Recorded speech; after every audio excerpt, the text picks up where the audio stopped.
You cannot tell what the shape of things will be, how they will turn out. But in the end, everything turns out just fine.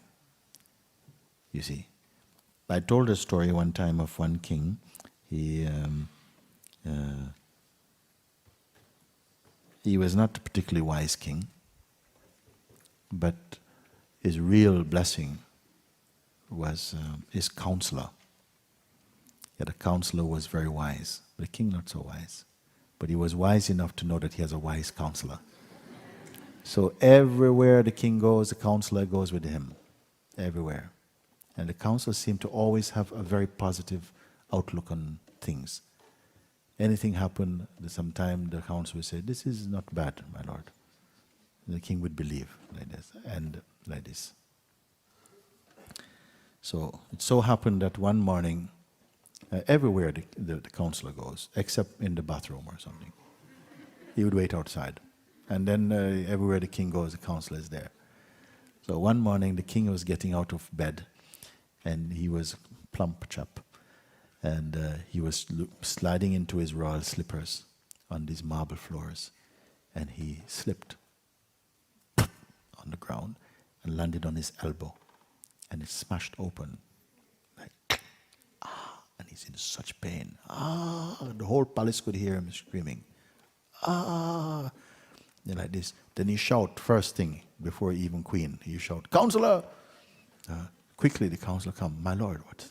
He says, He said, look what's happened. What happened to my arm? See, what happened? Oh, why did this happen? Why did this happen?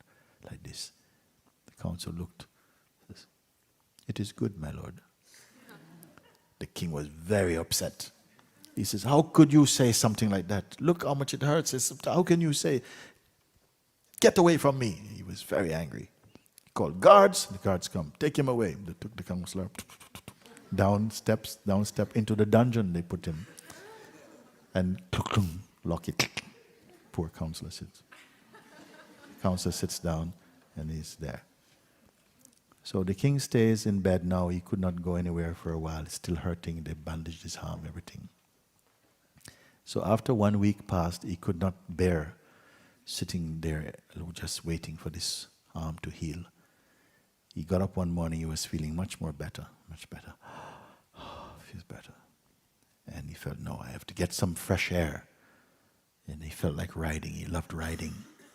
So he called to get the royal horses. One horse saddled up, his favorite horse, white horse, saddled up. And he put on his robes. And they brought him to his horse. And he mounted the horse. And immediately, and he goes, and he's enjoying. Oh, wonderful. Counselor still in jail.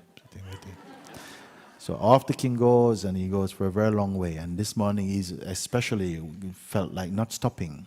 And he's galloping. And until he come to the edge of his own kingdom. He came like that. And then now he didn't even realize that. But he's again in a strange land going. And along the way he sees a white deer and he's captivated. He slows the horse down. He's looking at this deer. He didn't see a tree branch. Okay, and he falls off like that. And then quickly he is captured by a tribe of cannibals. Okay? He's captured, and they capture the king. And then somehow they're taking him back to the village. And he's terrified. He could see that they're cannibals. They're going back. And they already send message to the village. We've got a fat one coming. You see? He's coming. And they start to play. And they're dancing. And they're building a big fire. Big fire. Big king. So they put him inside one room for a minute, and there's a big celebration going, you see. And of course, he's totally terrified. You can see he's looking through the wall of the hut, looking out, and you see they're preparing a big skewer. You know? No. So he's terrified. And So then come the moment they came for him, you see. And they're pulling him and, no, and they're taking him to the fire, you know. I'm sure somebody's got some black pepper and everything to put a bit of salt. Anyway, they're pulling him and he's going on his most terrible, most terrifying moment, if you can imagine. They're pulling him, and at the last minute now, they're about to bring him right to the fire. They're pulling, and his sleeve came off.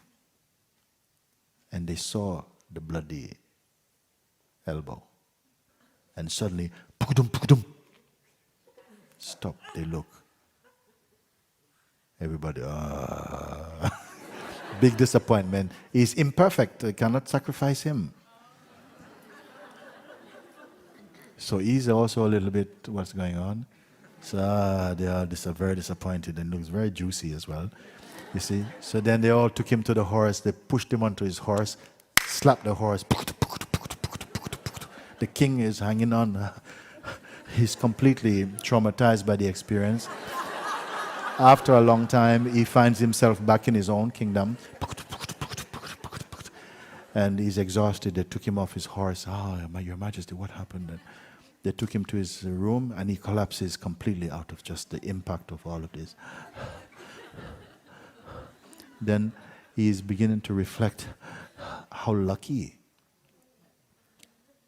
he is. And then you remember the counselor's word, "This is good, my Lord." Then you remember the counselor. My counselor, he's been in jail for over 1 week. Innocent.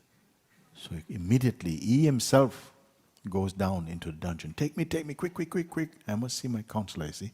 So they took him down, and then they opened the door, and the counselor is sitting. Right? Oh, counselor. Oh, my Lord, Your Majesty, he says. He says, oh, what have I done? Oh, what is the problem? He says, you are so good. You are my best counselor. 1 week ago when I damaged my arm, you said it was good. And I was so angry with you, I could not see. You see? And now he told him the story. You see, look at that. It turned out to be good for me. But you were locked up. How did it turn out to be good for you? You see, you say it's good for me. How is it? The counselor stopped a moment. He says, well, my Lord, I am always with you. So when you went out riding, wherever that would have been, I would have been with you. And they would have captured both of us. And when they see that they could not sacrifice you, then they would sacrifice me. So it was good for me to be here in jail. Okay? Huh?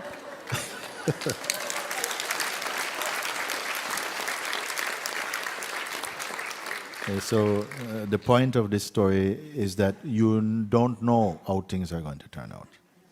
Sometimes we are making premature conclusions. Oh, this is so bad. And says, just keep quiet and don't wait.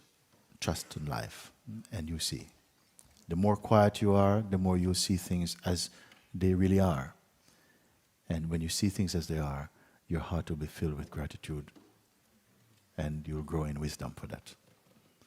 The mind is always acting prematurely, always too quick to make a judgment, and always misinterpreting things. You see.